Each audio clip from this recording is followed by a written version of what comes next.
Hi friends, চলো আজকের দিনটা শুরু করা যাক। আর এই ভিডিওটা বেশ কিছুদিন আগের। এই ভিডিওটা ছিল সপ্তকের বার্থডের দিন। সেই দিন সকাল থেকে আমি আর কাকিমা প্রচুর রান্না করেছি। ফার্স্টে কাকিমা করেছে সমস্ত ভাজা ভুজি, ডাল টাল সব করেছে। আর তারপর আমি চিংড়ি মাছের মালাইকারি আর তরকারিগুলো করেছি। এই দেখো, 5 রকম ভাজা, পোস্তর বড়া ওর ফেভারিট, সব কিছু সাজিয়ে গুজিয়ে ওকে খেতে দিয়েছি। আশা করছি ওর পছন্দ হবে। চলো ও বসো খেতে এবার, কারণ দেখা যাক যে ওর পছন্দ হয় কি না। পছন্দ তো হবেই, এখানে পোস্তর বড়া আছে, ওর ওটা ফেভারিট, চিংড়ি মাছের মালাইকারি আর এই সমস্ত জিনিসগুলোর ফেভারিট। এরপর চলে গেলাম সপ্তকে পাকড়াও করে একটা কেকের দোকানে। ওর কেক কাটার ইচ্ছা ছিল না, কিন্তু জোর করে একটা কেক নিয়ে এসেছি আমি।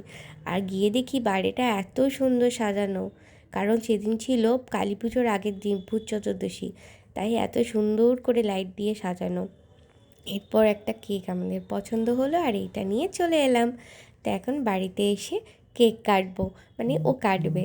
তো ও কেক কাটতে বলেছি, ও এমন করে ফু দিল সেই বাচ্চাদের মতো করে। তো যাই হোক, আমরা চারজনে সেদিন সন্ধ্যেটা খুব খুব খুব আনন্দ করছিলাম বাড়িতেই। তো ও কেক কেটে ফার্স্টে মা বাপি সবাইকে খাওয়ালো, মা বাপিও ওকে খাইয়ে দিল। আর এরপর আসবে আমার পালা। আমি তো কেক ওকে খাওয়াবো কি, ওকে খাওয়ানো বাদ দিয়ে নিজেই খেতে শুরু করে দিয়েছি, কারণ চকলেট কেক এটা আমার ফেভারিট।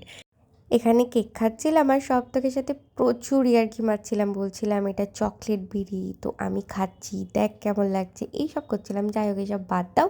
আর কেমন লাগলো ভিডিওটা জানিও। আর ভিডিওটা একটু লেট আপলোড হলো, তো কেমন লাগলো জানিও। ব্যাস আজকে এইটুকুই, টাটা।